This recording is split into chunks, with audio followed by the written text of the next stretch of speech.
I'm Nafisa Rachel William, a girl from Jammu and Kashmir, a graduate in literature from St. Stephen's College, who also went on to do her master's in English and also a bachelor's in education. A script writer and a journalist at CNN IBN. I've been designing clothes for the last 12 years without any formal training in fashion or design. At the moment, speaking about misfits.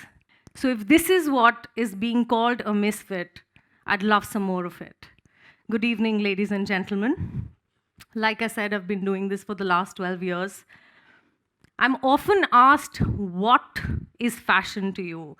What does designing mean to you? And I always have a smile on my face because I absolutely love what I do. Fashion to me is an expression, it's a mood, it's a form of liberation, it's a voice. It's a physical language that has a form, it has a voice, and it has color. It's beautiful, it's out there in the world to see, but it's also really, really intimate. And this is what I want to talk about. Like most of us, and I know why, a lot of us think that fashion is maybe a superficial expression of art, and it's not so deep, and it's something we see all around us. And I know why, I can tell why. Oftentimes people think that beauty is skin deep. But what we also forget is that there are many layers under the label fashion. Because when we are talking about fashion, we are also talking about body types.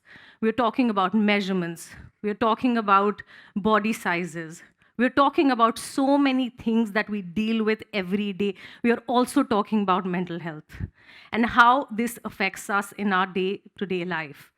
Today is Transgenders Day, and I'd like to give a small example about something that happened with me a couple of years ago. I had the honor of dressing up a transgender, and the person was absolutely beautiful. I landed up doing a couple of sari blouses and a sari and a couple of suits for the person. And that experience for me meant so much that I'm talking about it today. Fashion has the ability to liberate you, but it can also put you in a box. And that's something me as a designer, I don't do. I customize for my clients. I don't put my clients into a size chart. I'm a bespoke designer, so when a client comes to me, I don't give them a generic size, small or medium or large or an XL. I customize it to their size. Because we're in a habit, we're conditioned like that. The moment somebody who's coming from another space tells me, so do you have a size chart? And I say, no, just give me your measurements and I'll customize it to your size, because every body is different. Every human is different. And this is what fashion to me is. It's also helped me express myself in this journey. But my problem here is, who decides what is right or what is wrong? Who decides the beauty standards? Who decided all of this? Whether white is better or dark is not, or size medium is okay and large is not. Who decided that? There's a reason today why I've worn an achkan, which is supposed to be a men's wear. But I got it customized to myself because I wanted to. Because there's nobody whose validation I needed to wear this. And this is how I have literally lived my life. I'll narrate a little bit about my life. I was 23 and I just finished my gig at CNN IBN. Like most of us, I have been 17 at one point and I have been 21 at one point, where everybody around us seems to know what they're doing, but you don't. So I've been there. And it was absolutely confusing during that time, but honestly, the dots connect. Today, some of the anchors at CNN IBN are my clients. So something somewhere out there works for you, and the universe conspires when you put your heart and soul in doing something that you love. So I started my journey at 23 and told my parents I wanted to become a designer. This was not a childhood dream. This is something that came to me while I was growing up. I discovered that I was good at putting things together. People were asking me, Am I looking fine? I was dressing up my friends in college and in university. Now, I don't know anything about this line. I have no contacts in the fashion industry. I don't know how to go about it. So my parents believed in my dream after having finished my education. My parents gave me a sum of 20,000 rupees and told me to go live my dream. So I took the money and I learned from the streets of India. I have learned from the gullies of Delhi. I have learned from the gullies of Punjab. The dukandars, the karigars, and the artisans, they have taught me. I learned from the people in the business. I did not go to a fashion school. And it was also a choice at some point. I wanted my space in my head to stay raw. It was a conscious decision. I had my own challenges while I decided to do that. I came up with a collection of 4 saris. Now, we don't know what to do about the 4 saris that I've created because we are also talking about 2010 and 11, where blogging wasn't a thing.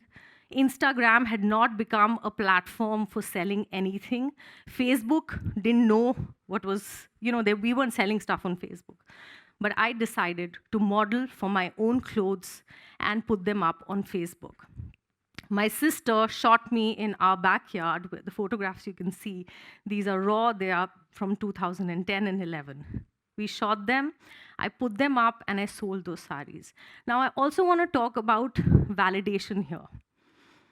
There's a set standard of being a certain type of person who can do a particular professional thing. I was not a professional model, but I did not allow anybody to tell me that I can't do it. I did not allow them to demoralize me. I was 23, I wanted to do it. I wanted to see where I could get. We shot it, we sold the 4 saris.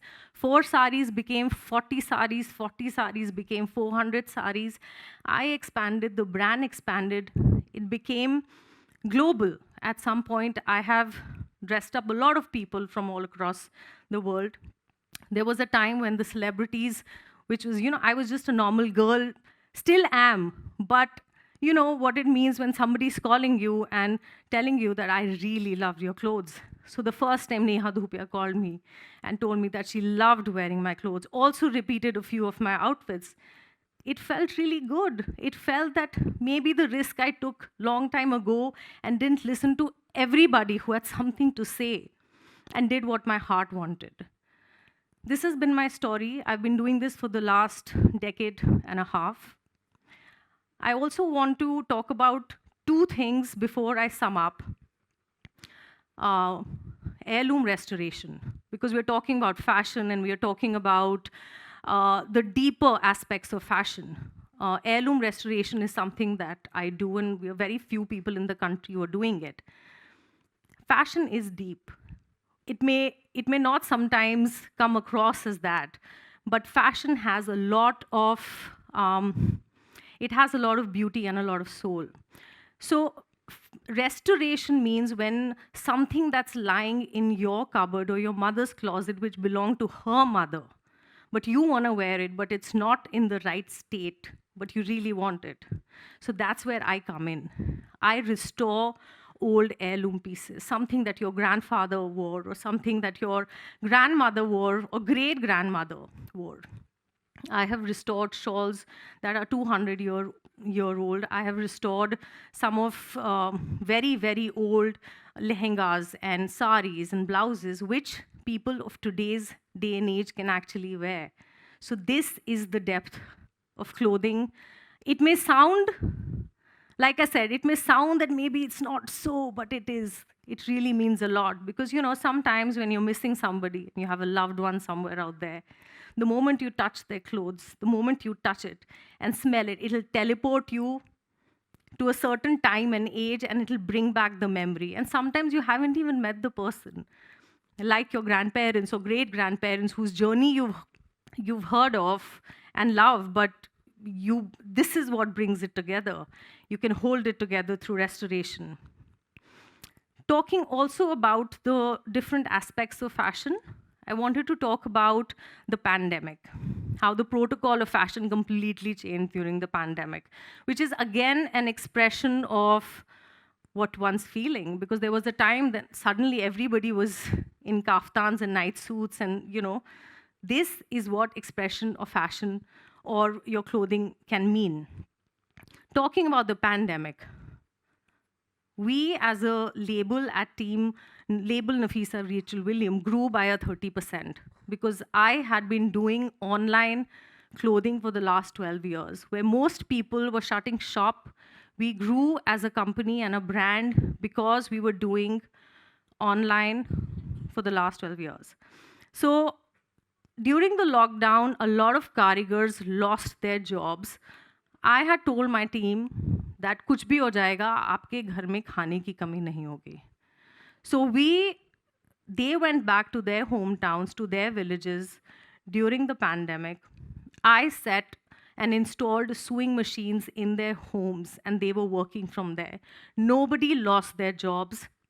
Rather, we employed more people in the pandemic. We also raised money for a couple of NGOs, for a lot of people who lost their jobs. A lot of karigars got in touch with me on my Instagram and my social media who didn't have a platform to sell. So they were sending me their stuff, and after quality checking it, I was selling it for them so that I could help them in some way. So fashion industry has really helped us in a lot of ways, and we may overlook these things in our everyday life because it's just all around us, but it really has a soul and depth. In the end, I'd like to sum it up by saying that all of this in my journey may sound really effortless, and it may also sound a bit glamorous because you tend up making clothes for, a lot of people all around you. But it's been a lot of hard work. I have worked for 48 hours and 24 hours for the last 12 years of my life. I have given it my best. So, talking about misfits here, if you think that you're different and if you think that you've been gifted with a talent, it's your duty to be honest to it. It's your duty to at least give it a shot once in your life to see where it gets you. Failure, no failure, success, it doesn't matter. At least you tried. At least 10 years down the line, you'll be like, I'm so glad I gave it a shot. Thank you.